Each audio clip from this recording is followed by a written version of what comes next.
ಐಪಿಎಲ್ನ ಅಂತಿಮ ಪಂದ್ಯವು ಇವತ್ತು ಪಂಜಾಬ್ ಕಿಂಗ್ಸ್ ಮತ್ತು ರಾಯಲ್ ಚಾಲೆಂಜರ್ಸ್ ಬೆಂಗಳೂರು ನಡುವೆ ನಡೆಯಲಿದೆ. ಎರಡೂ ತಂಡಗಳು ಇಂದಿನ ಪಂದ್ಯಕ್ಕಾಗಿ ಕಾತರದಿಂದ ಕಾಯ್ತಾ ಇವೆ. ಮತ್ತೊಂದು ಕಡೆ ಫೈನಲ್ ಫಲಿತಾಂಶ ತಿಳಿಯಲು ಕೋಟ್ಯಾಂತರ ಕ್ರಿಕೆಟ್ ಅಭಿಮಾನಿಗಳು ಉತ್ಸುಕರಾಗಿದ್ದಾರೆ. ಆದರೆ ಇವತ್ತಿನ ಪಂದ್ಯಕ್ಕೆ ಕಪ್ಪು ಮೋಡಗಳು ಕವಿದಿವೆ. ಪಂಜಾಬ್ ಮತ್ತು ಬೆಂಗಳೂರು ನಡುವಿನ ಅಂತಿಮ ಪಂದ್ಯ ಮಳೆಯಿಂದಾಗಿ ಮುಂದೂಡುವ ಸಾಧ್ಯತೆ ಇದೆ. ಅಹಮದಾಬಾದ್ನ ನರೇಂದ್ರ ಮೋದಿ ಕ್ರೀಡಾಂಗಣದಲ್ಲಿ ಇಂದು ಸಂಜೆ 7:30ಕ್ಕೆ ಆರಂಭವಾಗಲಿದೆ. ಟಾಸ್ಗೆ ಕೆಲವೇ ಗಂಟೆ ಬಾಕಿ ಇರುವಾಗ ಮಳೆ ಬೀಳಲು ಶುರುವಾಗಿದೆ.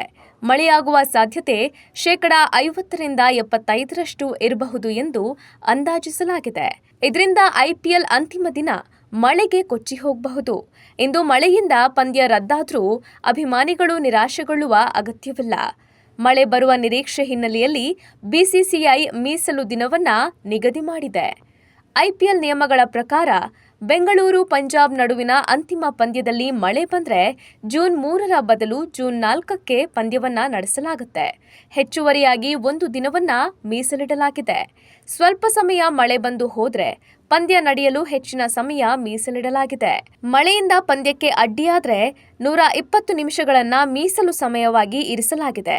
ಮುಂಬೈ ಇಂಡಿಯನ್ಸ್ ಮತ್ತು ಪಂಜಾಬ್ ಕಿಂಗ್ಸ್ ನಡುವಿನ ಕ್ವಾಲಿಫೈಯರ್ 2 ಪಂದ್ಯ ಮಳೆಯಿಂದಾಗಿ ನಿಗದಿತ ಅವಧಿಗೆ ನಡೆಯಲಿಲ್ಲ.